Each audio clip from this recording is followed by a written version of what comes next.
안녕하세요. 저는 이제 30대 중반에 접어든 지 얼마 안 된 건실한 남자입니다. 저에게는 잊지 못할, 잊어서는 안 되는 사람들이 있습니다. 그분들 때문에 이렇게 글을 써 사연으로 보내자 결심하게 되었네요. 제가 유일하게 멍하니 앉아 이런저런 이야기 들으며 쉬는 시간에 듣는 채널이라 도전해보자 싶었거든요.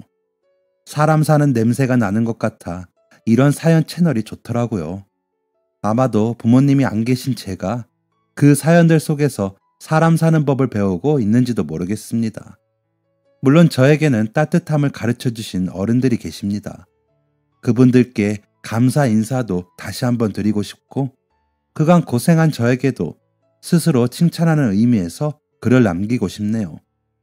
은혜 갚은 까치, 은혜 갚은 호랑이 등등 전래동화 속에도 보면 은혜는 갚아야 하는 게 맞는 것 같죠.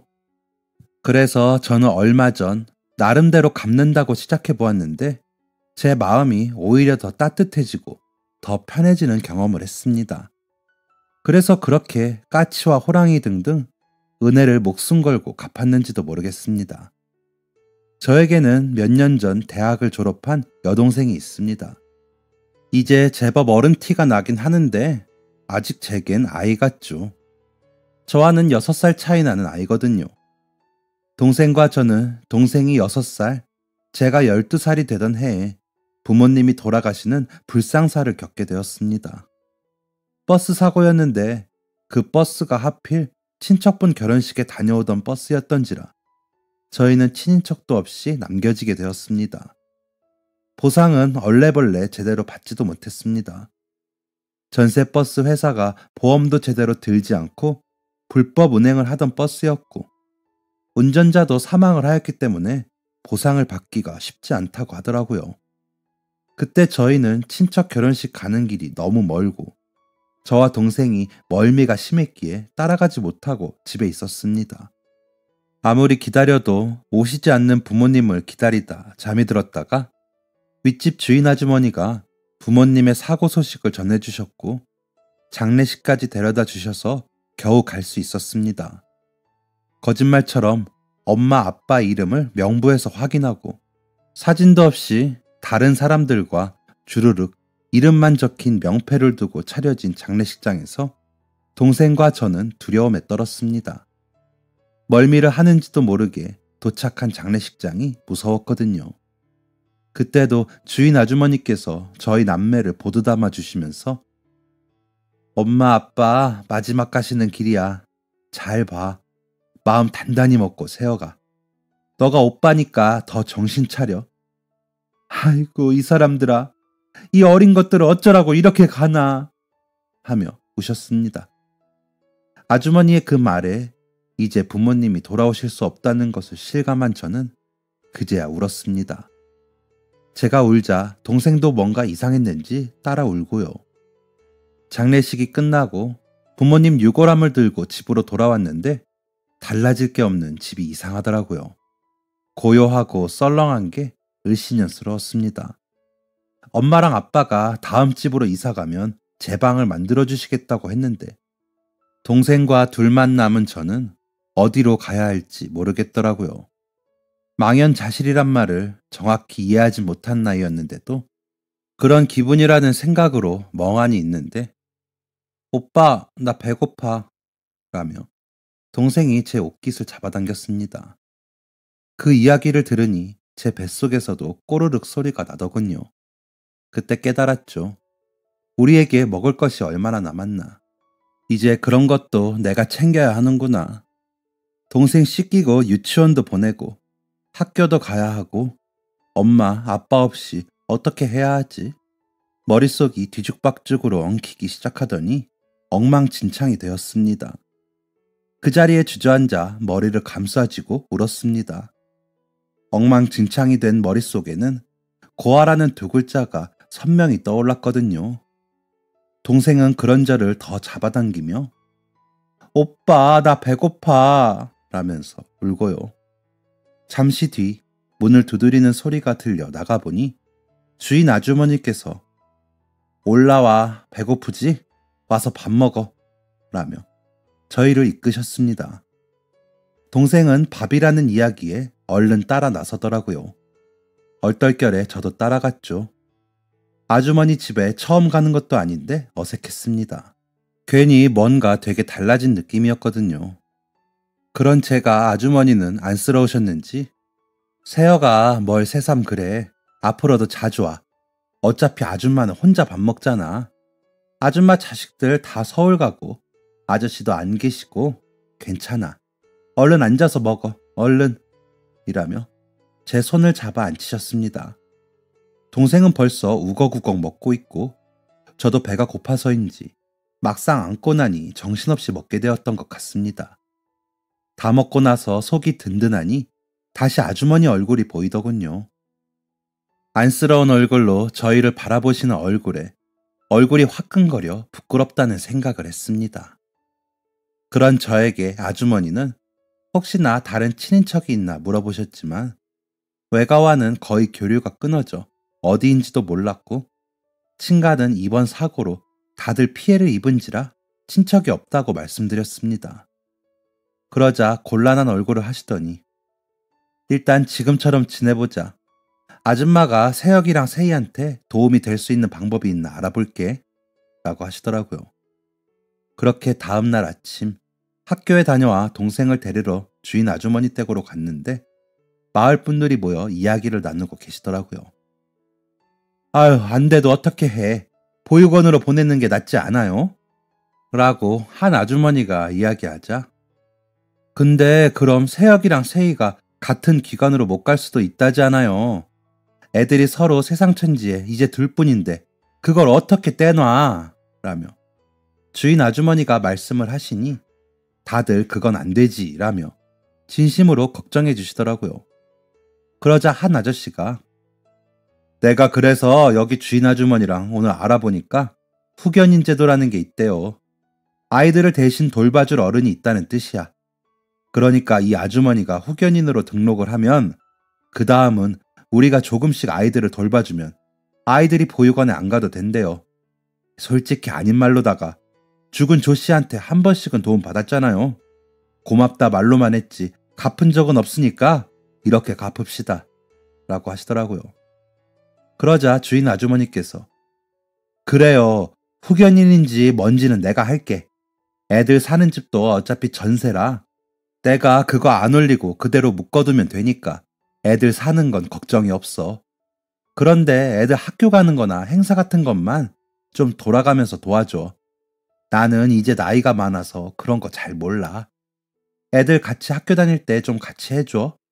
라고 하시자 한 할머니가 애들 크는데 절로 크는가? 돈도 들 거 아니야. 그럼 어떻게 회비도 모아야 해? 라고 하시자 나라에서 지원금도 나온대요. 기초수급자로 등록을 하면. 나는 애들 생활하는 것만 봐준다고 해야지. 그러니까 그런 걱정일랑을 하지 마시고 애들 상처 안 받게만 부탁해요. 조 씨랑 세혁이 엄마가 그간 동네에 얼마나 잘했어요. 꼭 이렇게 먼저 갈 걸 안 사람들처럼. 그 사람들 생각하면 우리가 애들 그렇게 보낼 순 없는 것 같아요. 라며 떨리는 주인 아주머니의 목소리를 듣는데 제 눈에서 눈물이 주룩주룩 흘렀습니다. 아버지와 어머니는 항상 웃는 얼굴이셨습니다. 동네 분들이 도움을 필요로 하시면 무슨 일이 있어도 가서 도우셨죠. 이방인인 부모님을 받아주신 분들이라고 동네 분들을 좋아하셨거든요. 그런 분들을 위해서라면 조금 귀찮은 일이라도 해드려야 더 마음을 여실 거라면서 열심히 하셨습니다. 동네 노인분들 모아서 병원 모셔다 드리기, 농번기 때 일 도와드리기, 전등 바꿔 갈아드리기, 마을회관 청소하기, 복잡한 서류 뗄 때 같이 가드리기, 동네 정자 관리하기 등등 마을에서 일어나는 크고 작은 일들을 부모님이 나서서 해결하셨습니다. 그러면서도 대가를 바라시거나 귀찮아하시거나 하지 않으셨죠. 동네 분들이 너무 좋은 분들이라 텃세 없이 자리 잡고 살게 해주신 것만으로 감사한 일이라면서요. 저희에게도 항상 어른들께 인사 잘하고 예의 바르게 행동하라고 하시기도 했고요. 아버지의 그런 말들이 좀 귀찮기도 했었지만 그때는 그 말이 무슨 뜻이었는지 이해가 되어 더 눈물이 나더라고요. 정말 그렇게 사고가 날 걸 알았던 사람처럼 저희를 부탁할지 미리 알았던 것처럼 그렇게 한 것 같다는 생각이 들었거든요. 물론 아버지가 사고를 낸 것도 아닌데 그런 생각을 했다는 것 자체가 억지이긴 했지만 그때는 그런 생각을 했던 것 같습니다. 12살짜리 남자애가 감당하기에는 부모님의 갑작스러운 죽음이 너무 크고 힘든 일이었으니까요. 누군가에게 기댈 곳이 필요했고 그게 마을 분들이라면 더할 나위 없이 좋겠다는 생각을 했습니다. 동생과 뿔뿔이 흩어질 순 없으니까요. 그래서 문 앞에서 훌쩍거리고 있는데 주인 아주머니가 절 보시고는 아이고 왔으면 들어오지. 왜 여기서 울고 있어? 얘기 다 잘 됐어. 걱정하지 마. 세이는 낮잠 자. 여기 있어. 간식 줄게. 라며 제 눈물을 닦아주시면서 저를 안으로 부르시더라고요. 다른 동네 분들은 그런 저를 보시고는 평소처럼 인사하시더니 하나 둘 자리를 뜨시면서 가셨습니다. 이장 아저씨와 주인 아주머니만 남아 세혁아 이제 아줌마랑 아저씨들이 세혁이랑 세이랑 돌봐줄 테니까 걱정 말고 지내. 너희 둘인데 이 마을 사람들이 못 거두겠니? 너희 부모님이 베푼 게 얼만데. 부모님 계실 때만은 못해도 우리도 힘닿는 데까지 도울 테니까 걱정 말고. 괜히 기죽어서 처져서 다니지 말고 알았지? 라며 제게 이야기하시더라고요. 여러 생각들이 머릿속을 스쳤습니다. 괜히 짐이 되는 건 아닌가 싶기도 하고 동생과 헤어질 뻔했다는 이야기가 귀에 맴돌아 두렵기도 했고요. 다시 한번 제 머릿속에 스치는 고아라는 단어가 강하게 떠올랐습니다. 그러면서 고마운 마음에 벅차오르기도 했습니다. 동네 분들이 저희를 돕겠다고 하시는 건 그냥 빈말이 아닌 걸 알았거든요. 그간 그분들과 어울려 지낸 시간이 있기에 그 부분은 의심의 여지가 없었습니다. 눈물이 나서 울면서도 슬프거나 초라하거나 창피해서가 아니라 고마운 마음과 안심이 뒤섞인 마음이 컸던 것 같습니다. 동생이 잠에서 깨어 저를 보고 달려와 안기자 주인 아주머니는 그래 너희 오빠다. 그렇게 둘이 사이좋게 커. 그러기만 해. 라면서 웃으시는데 저는 눈물만 났습니다. 동생이 우는 절 보고는 같이 울먹거리려고 해 저는 억지로 웃는 척을 하면서 눈물을 삼켰습니다. 그리고 주인 아주머니가 챙겨주신 간식을 먹고 집으로 내려와 옷을 갈아입는데 다시 눈물이 나더군요. 다행히도 동생이 TV를 보고 있어 몰래 뒤돌아 울었습니다. 그러다 뒤돌아 집안을 보니 엉망이었습니다. 부모님이 벗어놓으신 옷까지도 아직 그대로였습니다. 그간 동생과 제가 입고 벗어놓은 옷가지들도 여기저기 흩어져 집안은 난장판이었습니다. 하나 둘씩 걷어 세탁기에 넣고 세제를 부어 버튼을 눌렀습니다. 어머니가 하시던 걸 본대로 하는데 어렵더라고요. 여러 번 누른 끝에 세탁기가 돌아가는 걸 확인한 후 부엌으로가 쌓아놓은 컵과 수저그릇들을 닦아 설거지를 해놓으니 그나마 집이 좀 정리가 된 것 같더라고요. 저녁 시간이 되어 쌀을 씻고 밥을 하려는데 어떻게 하는지 몰라 쩔쩔매고 있을 때 주인 아주머니가 내려오셔서 어머나 세혁이가 다 치웠어? 아줌마가 한다고 내버려 두라고 하려고 내려왔다만 밥하게 세혁이가 대단하구나. 아유 착해라. 라며 제 머리를 쓰다듬어 주셨습니다. 밥을 어떻게 해야 할지 모르겠어요. 라며 쑥스러워하자 옆에서 하나하나 알려주시더라고요. 세탁기도 잘 돌아가는지 확인하시더니 다시 한번 작동법을 알려주셨습니다. 그리곤 가져오신 반찬을 냉장고에 넣어 정리해 주시더니 이건 내일 아침에 학교 가기 전에 먹어. 밥 다 되면 가지고 올라가서 아줌마랑 밥 먹자. 아줌마가 혼자 밥 먹기 싫어서 그래. 라며 웃으시더니 바닥을 걸레로 닦아주셨습니다. 아이고, 너희 엄마 손 얇은 건 알고 있었는데 며칠 안 닦았는데도 먼지가 별로 안 탔다. 사람 참 부지런하고 참했는데. 라며 눈물 지으시던 아주머니는 일어나 화장실에서 걸레를 빨고 나오시더니 밥 먹으러 가자고 저희를 이끄셨습니다. 그렇게 몇 달을 지냈던 것 같습니다. 학교로 오고 갈 때 비가 오면 동네 아저씨들이 차를 태워 데려다 주셨고, 동생은 주인 아주머니가 봐주셨습니다. 준비물을 사가야 할 때면 어떻게 아셨는지 미리 사서 전달해 주시곤 하셨고요. 누가 어떻게 해주셨다 말할 것도 없이 동네 분들 모두가 저희에게 정성을 다해 주셨습니다. 동생 유치원도 데려다 주시고 데리고 와주셨고, 밥과 반찬도 넘칠 정도로 챙겨주셨습니다. 정말 한 아이를 기르는 데는 온 마을의 정성이 필요하다는 말이 우리 동네에서 나온 말인 것처럼 그렇게 저희를 보살펴 주셨습니다. 동네의 다른 친구들이나 형들도 저와 동생 일이라면 제 일처럼 나서주어서 학교에서도 든든했습니다. 학교 선생님들도 많이 챙겨주셨고요. 부모님이 안 계셔서 슬프고 마음이 아프고 힘든 것과는 별개로 동네의 모든 사람들 덕으로 저희는 잘 자랐습니다. 그때는 그게 은혜를 입는다는 생각도 못하고 그저 고맙다고만 생각했습니다. 주인 아주머니는 집 앞 길 쪽에서 작은 가게를 하셨는데, 그 가게가 동네의 유일한 가게였기에 항상 사람들이 가게 앞 평상에 모여 계셨거든요. 동생은 거기 앉아 간식도 먹고 오가는 친구들과 놀기도 했습니다. 집과는 담장 하나 사이에 두고 있는 거리라 저도 학교에서 돌아오면 동생을 데리고 바로 집으로 가기도 했죠. 가게 앞에서 동네로 오가는 버스도 섰기 때문에 주인 아주머니는 바쁘셨는데도 동생 돌보는 일에 정성을 다하셨습니다. 그 덕분에 저는 안심하고 학교에 다닐 수 있었습니다. 그랬기 때문에 공부를 게을리할 수는 없었습니다. 그러면 죄를 짓는 것 같다는 생각에 절로 열심히 할 수밖에 없었죠.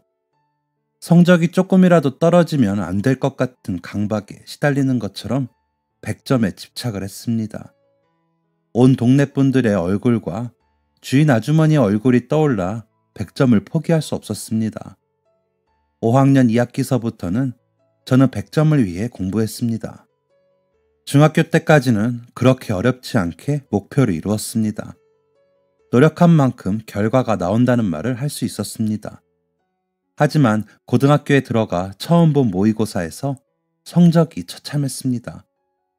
학원에 다니지 않고 하다 보니 한계가 있더라고요. 이때 처음으로 전교 10등이라는 성적을 받았습니다. 선생님들은 실망한 얼굴로 절 보셨고, 저도 너무 기가 죽어 눈치를 보게 되더라고요.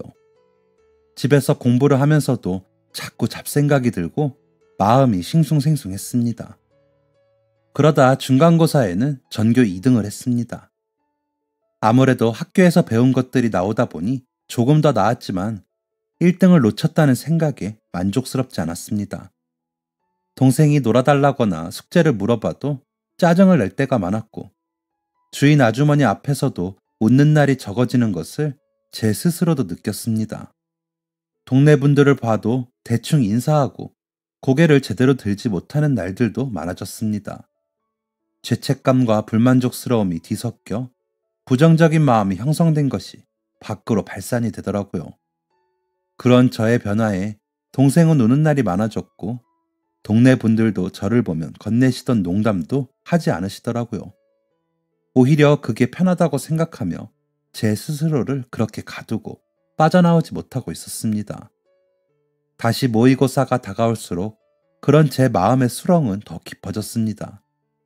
그렇다고 제가 학원을 가겠다고 할 수도 없고, 그러지 못하는 걸 투정 부릴 사람도 없었으니 점점 더 속으로 깊이 골아 문드러지고 있었던 것 같습니다. 그렇다고 공부를 놓지는 못하고 문제집만 끌어안고 끙끙 앓을 뿐이었죠. 모의고사를 일주일 남긴 어느 날 주인 아주머니가 밤에 문을 두드리시더라고요. 한시가 급한 마음에 문을 벌컥 열며 "무슨 일이세요?" 라고 짜증스럽게 말을 했는데도 "이거 먹고 하라고 잠깐 나와서 아줌마랑 바람 좀 쐴래?" 라며 웃으시더라고요. 찐고구마를 들고 계시는 아주머니께 그릇을 받으며 "곧 시험이라 좀 바빠요" 라고 했더니 "그래? 그럼 잠 좀 깰 겸 잠깐 나와봐 라고 하시기에 못 이기는 척 문 밖으로 나왔습니다. 마당에 놓인 작은 의자에 앉으신 주인 아주머니는 옆자리에 앉으라고 손짓을 하셔서 못마땅한 표정으로 다가가 앉았습니다. 속으로는 얼른 책상 앞으로 돌아가 앉고 싶었죠. 별말 없이 한동안 하늘을 보시던 아주머니가 세혁아 하늘 좀 봐. 별이 저렇게 많다. 라고 하시기에 같이 하늘을 보는데 정말 하늘 가득 별이 빛나고 있더라고요. 요즘은 어디 가서 별 보기 힘든데 이런 맛에 우리 동네 살지. 지구는 저 별들보다도 작다며? 라고 하시면서 웃으시는데 괜히 마음이 편해졌습니다. 그래서 멍하니 별을 올려다보는데 눈물이 툭 하고 떨어지더라고요. 그러자 주인 아주머니가 제 손을 잡으시더니 공부가 어렵고 힘들지? 아줌마 아들이랑 딸도 그렇게 징징거리고 싫다고 난리를 피우더라고. 그래서 그런지 잘 못했어. 그래도 전문대학이라도 다니고 하더니 지금은 회사 잘 다니고 그래. 그런데 세혁이는 어쩜 힘들다는 소리 한 번을 안 하고 그렇게 잘해서 기특하고 대견하다 했지. 그런데 요즘 많이 힘드니? 그래 보여. 라며 절 바라보시더라고요. 그래서였는지 주인 아주머니께 학교에서 성적이 전처럼 나오지 않고 곧 모의고사인데 저번처럼 성적이 떨어질까 두렵다고 말씀드리며 눈물 콧물을 흘리며 울고 불며 말을 했습니다. 그런 저의 이야기를 말없이 묵묵히 들어주시던 아주머니는 제 등을 토닥이시며 아이고 이렇게 마음고생을 하는데 아줌마가 몰랐네. 아줌마는 전교 10등도 대단한 것 같은데 우리 세혁이는 아니었구나. 미안해 아줌마가 몰랐어. 진작 물어볼걸. 이렇게 마음 졸이는 걸 모르고 왜 그러나 했어? 라고 하시기에 제가 어떻게 말씀드려요. 지금도 이렇게 신세지는데 동네 분들이 다 저희 남매 거두어 주시느라 애쓰시는데 제가 바보같이 1등을 놓쳐서 얼굴을 못 들고 다니겠어요. 라고 말하는데 우느라 제대로 말도 못하고 겨우겨우 말을 했습니다. 그런 저를 주인 아주머니는 꼭 안아주시더니 누가 그래 우리 세혁이를 모두들 얼마나 기특하게 생각하는데 너희 부모님이 너처럼 똑똑한 아들이라 안심하고 있겠다면서 다들 칭찬해. 세희도 얌전하고 야물고 아줌마가 너희 후견인 한다고 했을 때는 그런 문제 상의하고 도와주라고 그런 거야. 언제든지 이야기해. 너희 지원금 나오는 것도 내가 다 모아놓고 있는데 왜 말을 못해? 라며 달래주셨습니다. 저희 밥 해주시고 준비물 같은 거 사주시는데 다 쓰시지. 왜 모아놓으세요? 라며 제가 겨우 진정하며 묻자 주인 아주머니는 막 웃으시더니 얘는 내가 그깟 거 해주면서 그 돈을 어떻게 쓰니? 라며 제 눈물을 닦아주시더라고요. 그러시면서 세혁아, 아줌마랑 동네 분들은 그냥 너희가 바르고 건강하게만 자라면 돼. 지금도 너희가 너무 예쁘게 잘 자라고 있어서 얼마나 고마운데. 그것만으로도 좋지만 너가 원하면 학원도 보내줄 수 있어. 그러니까 걱정 말고 이번 시험은 일단 편하게 보고 방학 때부터 다니던가 해보자. 라고 하시더라고요. 감사합니다. 제가 더 열심히 공부할게요. 감사합니다. 라며 인사를 하고 집으로 돌아와 책상에 앉았는데 기분이 다르더라고요. 일단 하는 데까지 최선을 다해보고 그래도 안 되면 도움을 청하자는 생각이 드니 조금은 편해지는 게 느껴졌습니다. 다음날 아침 퉁퉁 부은 눈으로 동생을 깨워 학교 갈 채비를 시키는데 오빠 울었어? 라고 묻기에 아니 모기가 물었나 봐 하며 웃었더니 치 울었구나. 다 커서 왜 울고 그래? 라며 제 머리를 쓰다듬더라고요. 며칠 전까지만 해도 짜증만 내던 오빠인 저를 달래주려는 어린 동생의 마음에 코끝이 찡해지는데 얼른 준비 안 하면 오빠 지각이야. 밥 먹자. 라고 하면서 웃으며 밥상 앞으로 갔습니다. 집을 나서면서 마주치는 동네 분들께 전보다 더 씩씩하게 인사를 했습니다. 그러자 전처럼 웃으시면서 저를 반기고 인사해 주시더라고요. 그동안에 제가 얼마나 못나게 굴었는지 알겠더라고요. 학교에서도 수업 시간에 더 똑바로 정신 차리고 수업을 들었습니다. 모르는 부분은 쉬는 시간에 교무실로 찾아가 질문을 하고 다시 설명 듣기도 했고요. 그렇게 일주일을 보내고 치른 모의고사는 전교 6등이더라고요. 그렇게 성적이 오르니 자신감이 오르는 게 느껴졌습니다. 그래서 기말고사 준비에도 더 집중할 수 있었습니다. 그 결과 기말고사는 다시 전교 1등을 할 수 있었죠. 그리고 방학 전 바로 치른 모의고사에서는 전교 4등을 했습니다. 그 안에 교무실에 엄청 들락거렸습니다. 질문할 게 많았거든요. 그리고 방학을 하고는 시내에 있는 단과 학원에 등록해 다니기도 했습니다. 그렇게 방학 기간에도 게을리하지 않고 공부하는 저를 보며 주인 아주머니와 동네 분들은 쉬엄쉬엄 하라고 하시면서 몸에 좋다는 약초물도 가져다 주시고 영양제도 사주셨습니다. 제 키가 180cm인데 그 덩치 큰 아이더러 쓰러진다며 걱정을 하셨죠. 그때도 여전히 초등학생이었던 동생은 그렇게 공부하는 저를 이해하지 못해 오빠, 왜 그렇게 공부 열심히 해? 아줌마들이 그러는데 그러다 허리에 병 난대 라며 진심으로 걱정하곤 했습니다. 하지만 저는 해내야 했습니다. 그래야 동네 분들에게 은혜를 갚을 수 있다고 생각했거든요. 저는 그때부터 꿈이 돈 잘 버는 스타 강사였거든요. 그러기 위해서는 좋은 대학을 꼭 가야 했죠. 그러면 돈도 잘 벌 수 있고 그 돈으로 동생도 호강시키고 주인 아주머니와 동네 분들에게 은혜를 갚을 수 있겠다고 생각했습니다. 그리고 저처럼 학업의 사각지대에 있는 아이들에게도 학업의 꿈을 잃지 않게 해주고 싶었습니다. 가끔 마음이 안 잡히면 부모님 산소에 가서 울면서 마음을 다잡으며 절 다스렸습니다. 솔직히 힘들었습니다. 힘들지 않다면 거짓말이죠. 하지만 저는 해내고 싶었습니다. 저에게는 그 방법밖에 없기도 했거든요. 그래서 저를 계속 채찍질했습니다. 흐트러지지 않기 위해 노력을 했습니다.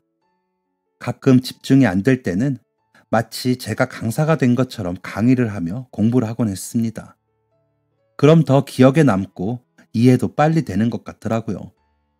그러다 막히는 부분은 표시해두고 학교 선생님께 여쭈어 보았죠. 가끔은 절 피하시는 선생님도 계셨습니다. 그 정도로 선생님들을 쫓아다녔습니다. 그러다 보니 성적은 다시 전교 1등으로 자리를 잡았습니다. 그러던 어느 날 고2 여름방학 직전에 마지막 수업을 마치고 정리하고 있는데 한 아주머니가 여기 조세혁이 누구야? 하면서 고함을 치시며 들어오더라고요. 그래서 전데요 하고 손을 드니 갑자기 제 멱살을 잡더니 너 어느 선생님한테 시험지 미리 받았지? 너 고아라며. 그런데 어떻게 계속 1등을 해? 누구야? 누구랑 짜고 시험지 받았어? 말해. 너가 그렇게 교무실에 드나든다며? 라며 흔들더라고요. 그 바람에 교복 단추가 후두두 떨어지고 아이들은 웅성거리며 저와 그 아주머니를 둘러싸고 있는데 저는 지은 죄도 없이 그 창피를 당하는 게 화가 나더라고요. 아주머니, 제가 고아라서 공부를 잘하는 게 죄가 되나요? 모르는 문제 부지런히 선생님들 따라다니며 여쭈어보고 공부한 게 죄가 되나요? 수업 시간에 안 졸고 하나라도 더 배우려고 한 게 죄인가요? 이게 무슨 짓이세요? 라며 손을 뿌리쳤더니 들고 있던 가방으로 절 내리치며 어떻게 그래? 내 아들은 과외를 시키고 학원을 그렇게 보내도 성적이 떨어지는데 너는 어떻게 그래? 말이 돼? 라며 소리를 치는데 눈물이 났습니다. 주변의 친구들이 그 아주머니의 팔을 잡으며 말리니 소리를 치며 행패를 부리는데 그때 담임 선생님이 오셨습니다. 저를 살피시더니 그 아주머니에게 지금 뭐 하는 겁니까? 그런 부정한 일은 저희 학교에서는 있지도 않습니다.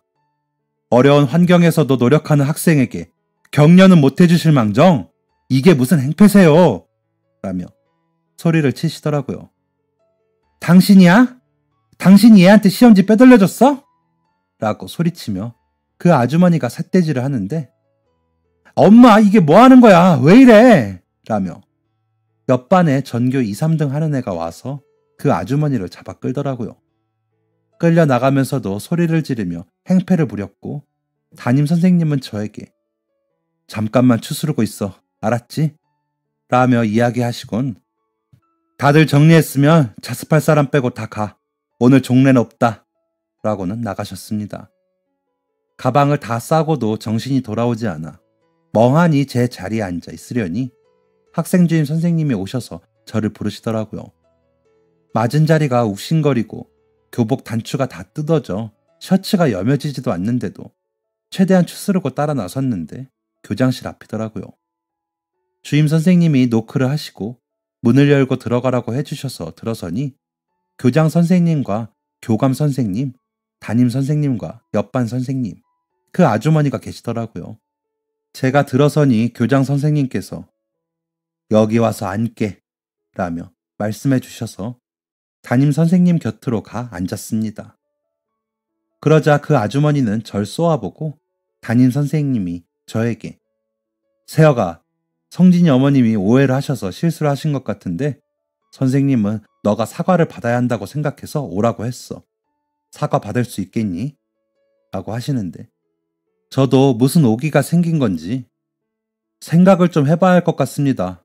학우들 앞에서 제 명예가 실추가 되었고 폭행까지 당했는데 그 이유가 오해였다는 말씀이시잖아요.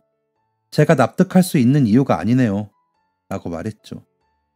그러자 그 아주머니는 아이고 무서워라. 사과 안 받으면 어쩌게? 라며 비웃으시더라고요. 그런 아주머니를 보며 교장 선생님은 곤란한 얼굴을 하시고 교감 선생님은 어른이시니 좋게 끝내자 라며 절 말리시고요. 그래서 아직 사과하고 싶으신 마음이 없으신 것 같네요. 저도 같은 학교에서 공부하는 학우의 어머님께 그렇게까지 하고 싶진 않지만 경찰에 신고를 할 수도 있습니다. 그리고 제 후견인께서 이 사실을 아시면 그냥 넘어가실지 모르겠고요. 그러니 생각할 시간을 서로 갖죠. 내일 수업 전까지 제가 시험지 받았다는 증거를 가져오시던지요. 그럼 저 먼저 일어나겠습니다. 라고는 일어서니 담임 선생님도 같이 나오시더라고요. 교장실에서 나와 교실로 가는데 눈물이 나왔습니다. 부모님이 안 계신 서러움이 다시 한번 느껴졌으니까요. 그래서 훌쩍이며 걷는데 세혁아 잘했어. 내가 후견인 분께 전화해서 이야기는 잘할게. 사과 받는 걸로 끝내고 싶지 않으면 그렇게 해. 그건 너가 하고 싶은 대로 해도 돼. 라며 담임 선생님이 제 어깨를 다독여 주셨습니다. 교실로 돌아와 겨우 진정을 하고는 집에 왔더니 주인 아주머니가 기다리고 계시더라고요. 이게 뭐야 나쁜 여편네. 내일 내가 학교 가기로 했어. 아주 머리를 다 뜯어 놓을까 보다. 라며 화를 내시는데 그 얼굴을 보고서야 웃음이 나더라고요. 안심이 되었던 것 같습니다. 부모님은 안 계셨지만 주인 아주머니가 계시고 문 밖만 나가도 동네 분들이 계시니까요. 새삼 더 고맙더라고요. 다음날 아침 학교에 도착해보니 제 자리 앞에 옆반 성진이가 서 있더라고요. 절 보더니 미안하다. 엄마가 친구들 모임에서 수다 떨다가 그런 얘기가 나왔는데 술 마신 김에 오셔서 그런 것 같아. 미안. 내가 이렇게 사과할 테니까 그냥 넘어가 주면 안 될까? 하며 애원하듯이 부탁을 하더라고요. 그 모습을 보니 저 친구는 무슨 죄인가 싶기도 하고 부모가 자식의 부끄러움이 될 수도 있다는 생각이 들더라고요. 그래서 진심으로 얘기해줘서 고맙다. 너도 경황이 없을 텐데 그래도 난 너희 어머니가 직접 사과해 주셨으면 좋겠어. 고아한테 고아가 어쩌고 하는 말은 진짜 상처거든.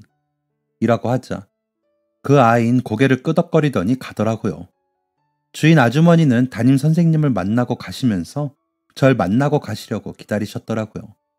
그러더니 그저 물끄러미 제 얼굴을 쓰다듬어 주시고는 10,000원짜리를 제 손에 쥐어주시더니 가셨습니다. 아마도 제가 담임 선생님께 말씀드린 걸 들으셨겠죠.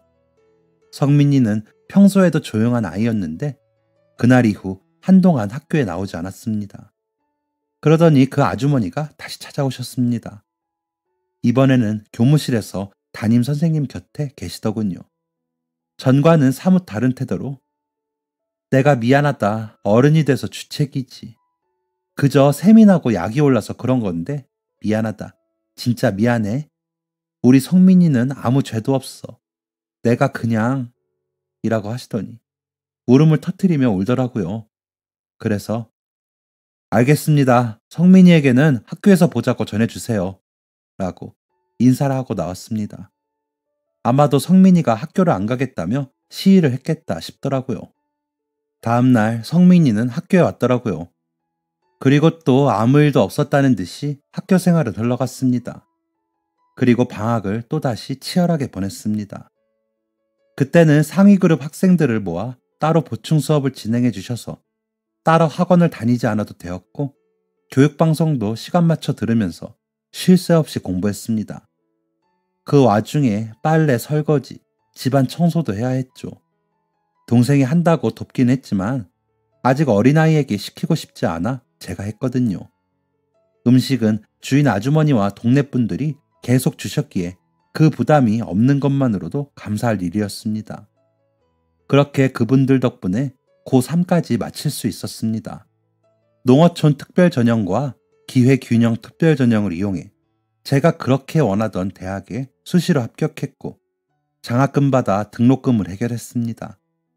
입학금만 내면 되는 등록금 고지서를 잡고 울었죠. 기숙사도 해결이 되었고요. 그런데 동생을 혼자 두고 가자니 마음에 걸려 방을 얻어야 하나 하며 고민하고 있었는데 주인 아주머니께서 통장 2개를 내미시더니 이거 이 집 전셋값 통장이고 이건 너 앞으로 들어온 기초수급 지원비 모은 거야. 그리고 세이는 여기 놓고 가. 나랑 지내면 되니까. 이제 중학교 가는데 낯선데 가서 어떻게 살아. 여기서 우리가 하던 대로 볼 테니까 걱정 말고 넌 학교 가. 너 현수막 봤지? 넌 이 동네 자랑이야. 그러니까 가서 큰 사람 되라. 라며 웃으시더라고요. 그런 아주머니께 저는 전셋값이 든 통장을 다시 돌려드리며 이건 아주머니가 가지고 계세요. 제가 세이까지 데리고 갈 때 그때 주세요. 그래야 제가 안심이 될 것 같아요. 라며 웃었습니다. 주인 아주머니는 웃으시면서 그래 그러자 하시더라고요. 그날부터 짐을 싸 동생은 주인 아주머니 집에 작은 방으로 들어갔고 저는 차마 버리지 못한 부모님 짐들을 정리했습니다. 제일 좋은 것들 하나씩만 남기고 다른 것들은 다 버리는데 눈물이 엄청 나더라고요. 하늘에서 저를 기특해 해주시기를 바라며 짐을 정리하고 제 짐들은 들고 갈 수 있는 건 가지고 가고 못 가지고 가는 건 주인 아주머니 댁에 맡겼습니다. 차츰 옮기려고요. 그렇게 저는 대학으로 올라와 다시 치열하게 살았습니다. 와보니 스타 강사가 되는 일은 더 어렵더라고요. 서울에 사람이 이렇게나 많은지 몰랐으니까요. 그래서 일단 부딪혀보자는 생각으로 유명하다는 강사님 밑에 조교로 들어가 알바를 하기 시작했습니다. 처음엔 월급도 없고 잔심부름만 하다가 점점 역할이 생기고 그분들의 강의 기술이나 핵심을 배우며 약간의 월급도 생겼습니다. 군대는 면제 대상이었지만 꼭 다녀와 경험을 해봐야 내가 더 단단해질 것 같고 국방의 의무를 꼭 져야 제가 사람들에게 받은 은혜를 갚는 초석이 될 것 같아서 2학년을 마치고 군대를 지원해서 다녀와 졸업을 하고서도 꾸준히 그 일을 했습니다. 그 사이 동생이 대학에 진학을 했습니다. 서울은 아니었지만 주인 아주머니 집에서 다닐 수 있는 교대에 합격해 다니게 되었습니다. 더 신세를 지게 되었다며 웃었더니 건강 해치지 말라며 제 손을 잡으시는데 얼른 성공하고 싶었습니다. 그러다 드디어 제가 직접 강의가 등록이 되고 제가 강사로 강의를 할 수 있게 되었습니다. 처음엔 기대보다 적은 등록 인원에 실망스럽더라고요. 그러다 점점 강의에 등록하는 학생들은 늘었고 인터넷 강의로 수강생을 강의실 밖에서도 받을 수 있게 되자 한 달 수입이 몇 천만 원이 되더라고요. 코로나로 강의실보다 온라인 강의를 더 찾다 보니 수입은 더 늘었습니다. 그 돈으로 제가 지낼 작은 아파트를 사고 차를 사고 동생 차도 사주었습니다. 주인 아주머니와 동네 분들에게는 뭘 해드리면 좋을까 고민 끝에 마을 회관의 시설들을 다시 리모델링 해드리고 정자도 다시 만들어드리고 주인 아주머니 가게 앞 평상도 멋진 파라솔과 데크로 바꿔드렸습니다. 주인 아주머니 집도 다시 손보고 신식으로 다 바꿔드렸습니다. 싱크대, 화장실, 마당, 수도, 가게 시설도 다 바꿔드렸죠. 안 하겠다고 고집 피우시는 걸 겨우겨우 설득해 했습니다. 그리고 매일 동네 분들 드시라고 마을 회관으로 녹즙이랑 요구르트 배달시키고 있고요. 이제 시작입니다. 동생 시집 보내고 동네 분들과 주인 아주머니께 더 뭔가 해드리려면 아직 멀었죠. 그래서 더 노력하고 있습니다. 연구도 많이 하고요. 언젠가는 TV에도 나가는 강사가 되도록 노력할 테니 지켜봐 주시라고 말씀드리고 싶네요. 그러니 제발 다들 건강하시라고요. 곧 그렇게 되겠지요? 잘 되라고 기원해 주시면 감사하겠습니다. 열심히 살겠습니다. 지금까지 사연 들어주셔서 감사합니다. 사연이 재밌으셨다면 구독과 좋아요를 눌러주세요. 감사합니다. 안녕히 계세요.